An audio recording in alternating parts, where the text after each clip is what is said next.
Hello guys, eto na naman ako. At ito, pag-usapan naman natin. Tapos lang nung kakatapos ng live ko sa FB. Anyway, may nagtag na naman sa akin ito. Isang INC na naman.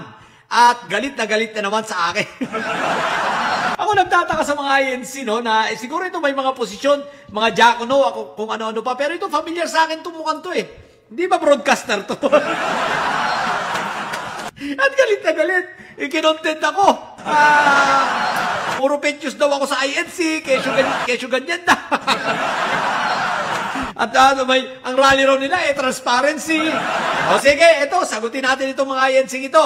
Unang-una, kayong mga nasa INC, hindi ko naman nilalahat yung may marami dyan matitino. Ito lang, itong mga ito. Ito ang tanong ko sa inyo. Kayo ba ay sobrang pikon?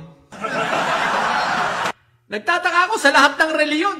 Kung tirahin nyo nga ang Katoliko, kung tirahin nyo nga ang mga ang ibang mga religious sector, ang mga born again, ganun-ganun na lang, wagas.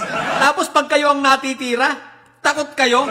Pag kayo ang natitira, pikon kayo. Pangalawa kong tanong, mga kriminal ba kayo? Ito, seryosong tanong. Kriminal ba kayo? Kriminal ba ang mga miyembro nyo? Kasi lahat ng mga miyembro nyo, sinasabi sa akin, mag-iingat ako eh. Binabantaan ako ng mga miyembro nyo eh. Pinagtatatakot ako. Akala naman, matatakot ako. Pukin ang ina nyo! Palagay nyo sa akin, pukin ang ina nyo! Matatakutin nyo, wala akong pakialam kung INC kayo.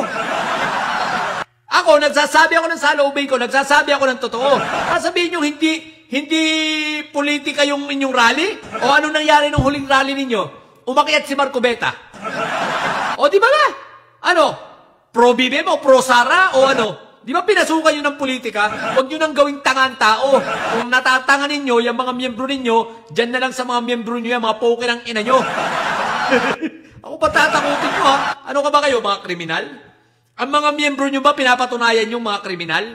Para pagbanta-bantaan ako? Utot nyo. Tapos sasabihin nyo transparency. Bakit hindi nyo sabihin niya kay Marco Beta? Ba't hindi nyo sabihin kay Marco Beta yung transparency niya? Ang tanong ko sa inyo, sige nga, sabihin nyo nga kay Marco Beta yan, yung transparency niya. Yung pangako niya sa mga tao, yung panluloko niya, pambubudol niya, yung pagtatanggol niya kay Sayan. Hindi nyo napansin ang mga pinagtatanggol ninyong tao? Puro kriminal? Puro may kaso? Simula pa sa kay Erap hanggang ngayon, di ba? Puro kriminal ang pinagtatanggol nyo, puro may kaso at may anomalya. O sasabihin nyo, malaya kayo. Paano kayo naging malaya?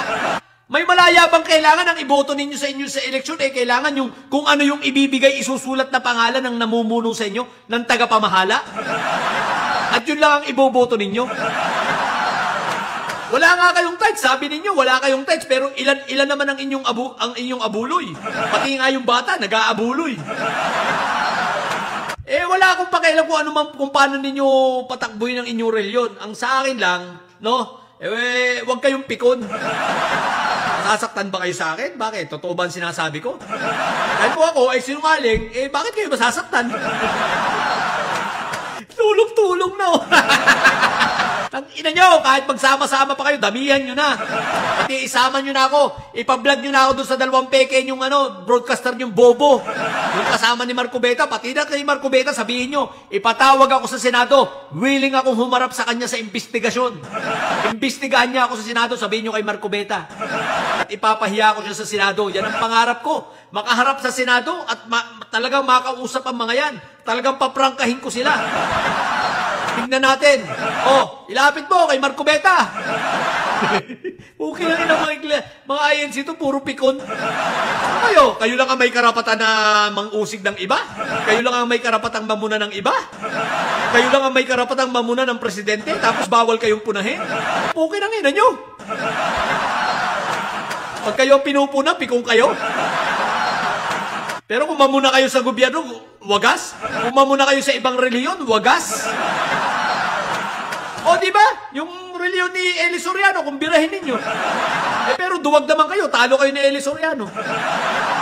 Nanalo yung mga debatista nyo ron eh. Ang sa akin lang, no, kung pikong kayo, tumigil kayo sa pinaggagawa ninyo. Pikong pala kayo, tapos may may mga gawain pa kayong ganyan. Kung ayaw nyo kayong mapansin, eh huwag kayong pumasok sa politika. Kung kayo'y magrarally, rally ng transparency, kailan pa kayo naging transparent? Sige nga, magpakita nga kayo ng transparency ninyo. Ipakita nyo nga sa mga miyembro ninyo ang income ninyo. Ipakita nyo nga ang pag-aari nyo, ang income ninyo, ang report ninyo. O sabihin mo kay Marco Beta, sige, maging transparent ka siya. Asan ang mga, paano ang pangyayari kay Gutesa? Asa na ang 2,000 pinangako niya? Budol? Ina nyo.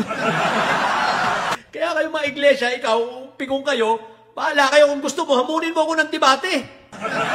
Subukan mo hamunin ako, harapin kita. Kung sino ka man. Hamunin mo ako. Nasasawa na ako maghamon sa'yo. Hindi naman ako nag-hamon. Kinokontent nyo na ako. Hindi naman kayo nagsisiputan. Di, hamunin mo ako. Sige, politika tayo. Ang mga pikon na itong mga ito. Ito mga enablers. Hingin na nyo, wagas ka kayong mamuna sa iba, tapos kung kayo ang pupunahin, pikon kayo. Ay, nako. Anyway, yun lang. Sa mga bobong didilis. O yan o, ayan si pikon. Matili kayo mga bobo. Ay, teka lang ha. Ang sabi pa nito ha, pag nakita nyo daw ako, pitikin nyo daw ako, edi, tingnan natin. Sabi ko sa inyo, pag mga INC, marami rito, kriminal, pagpapatunay ha. Bakit ko nasabing kriminal? Isipin mo, kung ito nasa katinoang tao, isipin mo, sabi sa mga miyembro, pag nakita ninyo, pitikin. Pitikin daw ako. Sa mga nasa Canada ng INC dyan ha, try ninyo. Yung mga nandiyan sa Edmonton, try ninyo. Sa mga bobong didili dyan, may sayan. Manatili kayo may sayan. Sa batang may sayan, laging high blood. Bye!